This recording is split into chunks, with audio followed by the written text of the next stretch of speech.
Hi. So Thailand series பார்த்துட்ருக்கீங்க. இது ரெண்டாவது வீடியோ. ஃபஸ்ட்டு வீடியோ லைக் தாய்லாண்டுக்கு நீங்கள் ரெடி ஆகும்போது என்னென்னலாம் பண்ணணும், என்னென்னலாம் பண்ணக்கூடாது அப்படிங்கிற மாதிரி நான் போட்டிருந்தேன். செகண்ட் வீடியோ டோட்டலாக airport and flights and immigration பற்றி நான் ஒரு சின்ன ஆர்டரில் சொல்லணும் அப்படின்னு பார்த்தீங்க அப்படின்னா, ஃபஸ்ட்டு நீங்கள் ஏர்போர்ட்டுக்குள்ளே வரும்போது உங்களுடைய பாஸ்போர்ட், உங்களுடைய டிக்கெட் அண்ட் ஒரு சில டைம் மாஸ்க் செக் பண்ணுறாங்க. ஏர்போர்ட்டோட என்ட்ரன்ஸில் ஒரு கேட்டில் உங்களுக்கு மாஸ்க் இதெல்லாமே செக் பண்ணி உள்ளே அனுப்புவாங்க. அது ஃபஸ்ட்டு. செகண்டு பார்த்தீங்க அப்படின்னா பேக்கேஜ் கவுண்டர் இருக்கும். பேக்கேஜ் கவுண்டர் இப்போ எனக்கு பார்த்திங்கன்னா இந்த ஒரு ஷோல்டர் பேக் மட்டும்தான். ஸோ இப்போ சப்போஸ் உங்களுக்கு இன்னும் நிறைய ஐட்டம்ஸ் இருக்குது, 10 கேஜிக்கு மேலே இருக்குது, ஆர் நீங்கள் தூக்க விரும்பலை அப்படின்னா நீங்கள் பேக்கேஜ் கிளைமில் போட்டுட்டு உங்களுடைய போர்டிங் பாஸ் வாங்கிக்கலாம். இல்லை அப்படின்னா இந்த பேக்கேஜை மட்டுமே நீங்களே வச்சுக்கிட்டு உங்கள் டிக்கெட்ஸை காமிச்சு போர்டிங் பாஸ் வாங்கிக்கலாம். Second. Third immigration. Immigration like நீங்கள் எந்த கண்ட்ரிக்கு போகிறீங்க, என்ன பர்பஸ்க்காக போகிறீங்க, உங்களுடைய பாஸ்போர்ட் எல்லாமே செக் பண்ணிவிட்டு இமிக்ரேஷன் ஃபஸ்ட்டு ஸ்டாம்ப் கொடுத்துவாங்க. ஃபோர்த்து பார்த்தீங்க அப்படின்னா செக்யூரிட்டி. உங்களுடைய பேக்கில் எந்த ஒரு டேஞ்சரஸான திங்ஸும் இல்லை, நீங்கள் லைக் நிறைய லிக்விட்ஸ் கேரி பண்ணலை, லைக் அப்படிங்கிற மாதிரிலாம் உங்கள் பேகு உங்களே ஃபுல்லாக செக் பண்ணிவிட்டு இமிக்ரேஷன் அனுப்புனதுக்கப்புறம் ஃபிஃப்த்து பார்த்தீங்க அப்படின்னா நீங்கள் ஃப்ளைட்டில் ஆன்போர்ட் பண்ணும்போது அங்கே இருக்கிற ஏர் ஹோஸ்டர்ஸ் ஒரு பேசிக்கான ஒரு செக் பண்ணுவாங்க. அந்த பேசிக்கான செக் பண்ணிவிட்டு நம்ம சீட்டில் உட்காந்துட்டு இறங்கின உடனே தாய்லாந்து பேங்காக் இறங்கின உடனே என்ன ஆகும் அப்படின்னா, அங்கேருந்து உங்களுக்கு ஃப்ளைட்லேருந்து நீங்கள் ஒரு பஸ் மூலமாக நீங்கள் இமிக்ரேஷன் கவுண்டருக்கு வருவீங்க. இமிக்ரேஷன் கவுண்டருக்கு வர்றதுக்கு முன்னாடி ஒரு சின்ன ஸ்டெப் இருக்குது. அதாவது ஒரு ஃபார்ம் ஃபில் பண்ண சொல்லுவாங்க.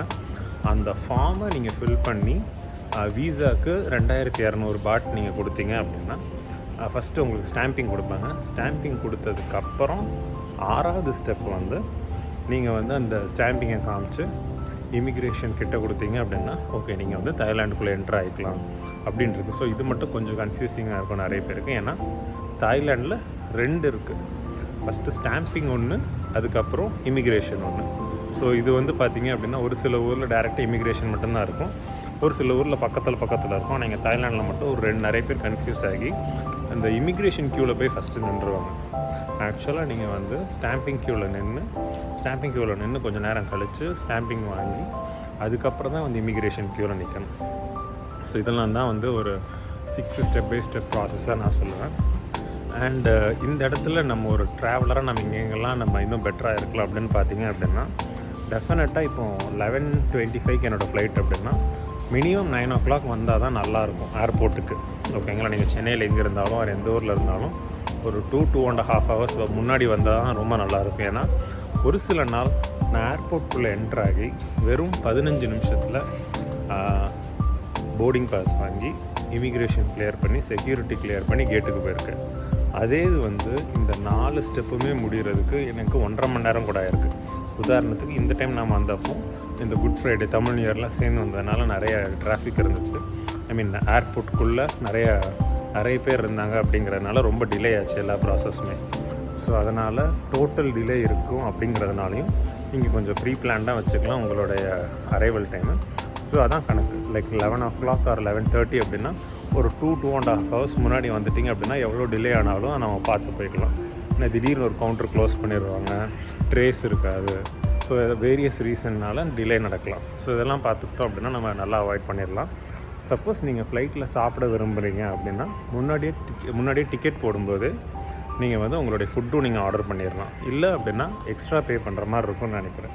ஏன்னா எனக்கு தெரிஞ்சு நீங்கள் முன்னாடியே பே பண்ணால் 250 ரூபா வர்ற மீல் இங்கே வாங்கினீங்க அப்படின்னா 400 ரூபாயோ 500 ரூபாயோ ஆகலாம்.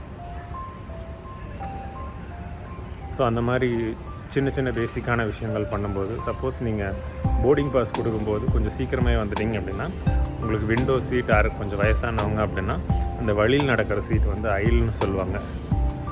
AISLEன்னு எழுதியிருக்கும். ஸோ ஐல்னு சொல்லுவாங்க.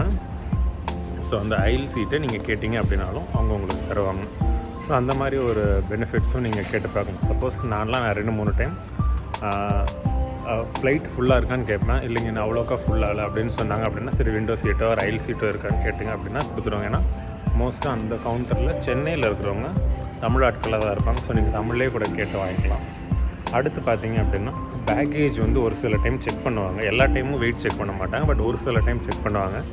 நான் க்யூவில் நிற்கும் போதே பார்த்துருவேன் எந்த எம்ப்ளாயி வந்து நிறைய வெயிட் செக் பண்ணுறாங்க அப்படின்னு. ஸோ அதுக்கேற்ற மாதிரி நான் அவங்கக்கிட்ட போக மாட்டேன். ஏன்னா எனக்கு எப்போவுமே வந்து கிட்டத்தட்ட 9 கேஜி 10 கேஜி இருக்கும். ஸோ அதனால் நான் யார் செக் பண்ணலையோ அவங்ககிட்ட போவேன். சப்போஸ் செக் பண்ணுற மாதிரியே இருந்தாலும் என்னுடைய லேப்டாப்பு, அப்புறம் ஜாக்கெட்டு, அப்புறம் இந்த கோல்டாக இருக்கிற நம்ம போடுற ஜாக்கெட்லாம் இருக்குது இல்லைங்களா, ஸோ அதெல்லாம் எடுத்து கையில் வச்சுக்குவேன். ட்ரைபாட் எடுத்து கையில் வச்சுக்குவேன். ஸோ அப்படியெல்லாம் நம்ம கொஞ்சம் வெயிட்டை கம்மி பண்ணலாம். ஸோ இதெல்லாம் முடிச்சுட்டு ஃப்ளைட்டில் ஆன் போர்ட் பண்ணால் முதல்ல எல்லாருக்குமே ஃபுட்டு கொடுத்துட்டு இருந்தாங்க. இப்போ நீங்கள் பே பண்ணால் தான் உங்களுக்கு ஃபுட்டு, ஆர் நீங்கள் செலக்ட் பண்ணால் தான் உங்களுக்கு ஃபுட்டு. ஸோ அதனால் அதுவும் நீங்கள் ஃபுட்டு சாப்பிடுவீங்க அப்படின்னா அதையும் பார்த்துக்கோங்க. ஹெட் ரெஸ்ட்டு நீங்கள் யூஸ் பண்ணால் நல்லாயிருக்கும். ஏன்னா இப்போ வந்து நீங்கள் ட்ராவல் பண்ணுறீங்க, இந்த கழுத்தில் சுற்றி அந்த யூ மாதிரி ஒன்று இருக்கும், அது இருந்துச்சுன்னா நல்லா ஓரளவுக்கு தூங்கலாம். ஏன்னா பி சீட்டு அண்ட் இ சீட்டெல்லாம் வந்துச்சு அப்படின்னா கொஞ்சம் கஷ்டமாக இருக்கும். அந்த மாதிரி சூழ்நிலையில் உங்களுக்கு அந்த ஹெட் ரெஸ்ட் மாதிரி இது இருந்துச்சு அப்படின்னா கொஞ்சம் பெட்டராக இருக்கும்.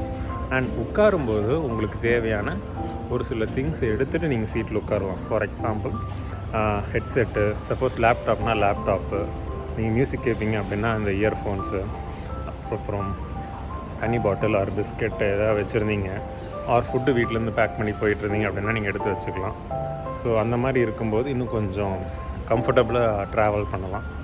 அண்ட் வந்து மேலே வந்து லைக் எல்லாருக்கும் நிறைய பேருக்கு தெரிஞ்ச ஒரு விஷயம் தான், ஃப்ளைட்டுக்குள்ளே மேலே ஒரு பட்டன் மாதிரி இருக்கும். அந்த பட்டன் நீங்கள் ப்ரெஸ் பண்ணிங்க அப்படி தான் உங்களுக்கு என்ன தேவையோ அவங்க கொண்டு வந்து கொடுப்பாங்க. இதெல்லாம் முடிச்சுட்டு நீங்கள் தாய்லாண்டில் லேண்ட் ஆனதுக்கப்புறம் இங்கே ப்ராசஸ் ஓரளவுக்கு சிம்பிள் தான். உங்களுடைய ஸ்டே ப்ரூஃப், உங்களுடைய ரிட்டர்ன் டிக்கெட்டு அண்டு அந்த கொடுக்க வேண்டிய காசு, இந்த மூணையுமே நீங்கள் கொடுத்துட்டீங்க அப்படின்னா அவங்க உங்களுக்கு வீசா கொடுத்துருவாங்க. அப்புறம் உங்களுடைய ரைட் கை அண்டு லெஃப்ட் கையில் இருக்கிற விரல்களை செக் பண்ணுவாங்க. லைக் அந்த ரேகையை வச்சு நம்ம முன்னாடி இருந்த ப்ரூஃபும் ஓகே அந்த பர்சன் தான் வந்திருக்காங்க, இவங்களுக்கு எந்த பெரிய நெகட்டிவ் ரெக்கார்ட்ஸும் கிடையாது. ஸோ அப்படிங்கெல்லாம் செக் பண்ணிவிட்டு உள்ளே வெளியில் விட்டுருவாங்க. வெளியில் மோஸ்ட்டாக அந்த ஃப்ளைட்டு வந்து அந்த ஃப்ளைட்னா சென்னையிலேருந்து பேங்காக் வர்றவங்க மோஸ்ட்டாக கொஞ்சம் ஹைப்பாக தான் இருப்பாங்க. ஸோ அதனால் வந்து கொஞ்சம் கச்சன்னு பேச்சு இருக்கலாம், லைக் ரொம்ப காமாலாம் இருக்காது. இப்போ நீங்கள் வந்து ஒரு சில கண்ட்ரீஸ்க்கெலாம் நீங்கள் போகும்போது ஃப்ளைட் சூப்பராக அமைதியாக நீட்டாக இருக்கும். ஆனால் அதே இது ஒரு சில ஊர்களுக்கு போகும்போது நிறைய பேர் ட்ரிங்க்ஸ் பண்ணியிருப்பாங்க, அவர் வந்து ஒரு சில டைம் வந்து பயங்கர சத்தமாக இருக்கும். ஸோ தாய்லாண்டை பொறுத்த வரைக்கும் ஓரளவு கொஞ்சம் சத்தமாக தான் இருக்கும்னு நான் நினைக்கிறேன். ஏன்னா மோஸ்ட் ஆஃப் த டைம் அப்படியே தான் இருக்கும். அண்ட் வந்து இங்கே இறங்கின உடனே நீங்கள் 4 o'clock ஆர் 4:30 இந்த ஊர் டைம் படி, நான் காலங்காலத்தில் ஒரு 4 இல்லை 4:30க்கு நீங்கள் இறங்குவீங்க. அந்த டைமில் பஸ்ஸு ஓரளவுக்கு ஓடும். ஸோ நீங்கள் எந்த ஏரியாவுக்கு போகணுமோ அந்த ஏரியாவுக்கு வந்து நீங்கள் பஸ் எடுத்துக்கலாம், ஒரு டாக்ஸி எடுத்துக்கலாம். என்னுடைய இதுக்கு முன்னாடி பார்த்து ஏதாவது ட்ராவல் சீரீஸ்லேயும் நான் சொல்கிறது இதுதான், ஏதாவது ஒரு ஊரில் நீங்கள் இறங்கி ஏர்போர்ட்டை விட்டு வெளியில் போகிறதுக்கு முன்னாடி ஆர் ஏர்போர்ட்டை விட்டு வெளியில் போய் நீங்கள் முதல்ல பண்ண வேண்டிய விஷயம் கரன்சி மாற்றுறதும் சிம் கார்டு வாங்குறதும் தான். ஏன்னா இது 2 இருந்துட்டாலே போதும், நம்ம மோஸ்ட் எல்லா ஊர்லேயுமே சமாளிச்சிடலாம்.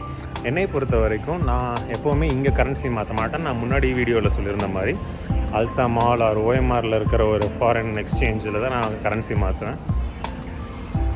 சிம் கார்டை பொறுத்த வரைக்கும் ஏர்போர்ட்டுக்குள்ளே நீங்கள் வெளியில் இமிக்ரேஷன் கிளியர் பண்ண உடனே வாங்கினீங்கன்னா ஒரு ரேட் இருக்கும், ஏர்போர்ட்டை விட்டு வெளியில் போகிறதுக்கு முன்னாடி ஒரு ரேட் இருக்கும், ஏர்போர்ட்டுக்கு வெளியில் ஒரு ரேட் இருக்கும், சிட்டிக்குள்ளே ஒரு ரேட் இருக்கும். ஸோ சிட்டிக்குள்ளே தான் ரொம்ப கம்மி ப்ரைஸில் இருக்கும். ஸோ எனக்கு ஓரளவுக்கு தெரிஞ்சது அப்படிங்கிறதுனால நான் போகிற வழியில் எனக்கு எங்கே போகணும் எப்படி போகணும் அப்படின்னு ஓரளவுக்கு எனக்கு தெரியும். ஸோ அதனால் நான் வந்து கரெக்டாக எங்கே சிம் கார்டு கிடைக்கும்னு நான் போய் வாங்கிடுவேன். நான் உங்களுக்கு என்ன சொல்லுவேன் அப்படின்னா, வெளியில் போகிறக்கான எக்ஸிட் கேட்டுக்கு முன்னாடி, அதாவது நீங்கள் இமிக்ரேஷன் தாண்டி கொஞ்சம் தூரம் வெளியிலலாம் வந்து எக்ஸிட்லாம், அதாவது எந்த கிளியர் பண்ணுறதுக்கு எதுவுமே இல்லை அப்படிங்கிறதெல்லாம் தாண்டி வெளியில் போகிறதுக்கு ஜஸ்ட்டு வெளியில் போகிறதுக்கு முன்னாடி நிறைய கடைகள் இருக்கும். நான் அடுத்த கடைசியில் கொஞ்சம் ஆட் பண்ணுறேன். ஸோ அங்கே வந்து பார்த்தீங்க அப்படின்னா அங்கே நீங்கள் சிம் கார்டு வாங்கிக்கலாம். கிட்டத்தட்ட நம்ம ஊர் மதிப்பில் 500 ரூபாய்க்கு கிடைக்கும், ஒரு வீக்குக்கு ஒரு 15 days கிடைக்கும். ஸோ அதை நீங்கள் யூஸ் பண்ணிக்கலாம். ஸோ இதெல்லாம் பேசிக்கான திங்ஸ். இதெல்லாம் நம்ம பண்ணும்போது தாய்லாண்டுக்கு ப்ராப்பராக ப்ரிப்பேர் ஆகலாம். தாய்லாண்டோடைய ட்ராவல் டே அந்த டேயும் நமக்கு கம்ஃபர்டபுளாக இருக்கும். ஸோ இந்த 2 வீடியோஸில் எப்படி ப்ரிப்பேர் ஆகிறது, வந்து லேண்ட் ஆன உடனே எப்படி வந்து பேசிக்காக நம்மளுடைய என்னென்னலாம் பண்ண வேண்டியதெல்லாம் பண்ணிட்டோம் அப்படின்னா எந்த ஒரு பதட்டமும் இல்லாமல், சப்போஸ் நீங்கள் தனியாக வந்தாலும், புதுசாக வந்தாலும், சோலோ ட்ராவலராக வந்தாலும், யங் ட்ராவலராக இருந்தாலும், கிட்ஸோடு நீங்கள் ட்ராவல் பண்ணாலும், ஸோ இந்த மாதிரியான பேசிக் திங்ஸ் எல்லாம் கொஞ்சம் கரெக்டாக பார்க்கும்போது உங்களுடைய தாய்லாண்ட் ட்ரிப் வந்து ரொம்ப பெட்டராக இருக்கும். ஸோ அடுத்த ஒரு சில வீடியோஸில் இன்னும் தாய்லாண்டில் என்னென்னலாம் எக்ஸ்பீரியன்ஸ் பண்ணலாம், என்னென்னலாம் ட்ரை பண்ணலாம், நான் என்னெல்லாம் பண்ணுறேன் அப்படிங்கிறது முடிஞ்ச அளவுக்கு ஷேர் பண்ணுறேன். உங்களுக்கு இந்த மாதிரியான வீடியோஸ் பிடிச்சிருந்துச்சுன்னா சப்ஸ்கிரைப் பண்ணிக்கோங்க. உங்களுக்கு ஏதாவது தேவைப்பட்டுச்சு அப்படின்னா வந்து கீழே கமெண்ட் பண்ணுங்கள். எனக்கு தெரிஞ்சதுன்னா நான் சொல்கிறேன். தேங்க்யூ.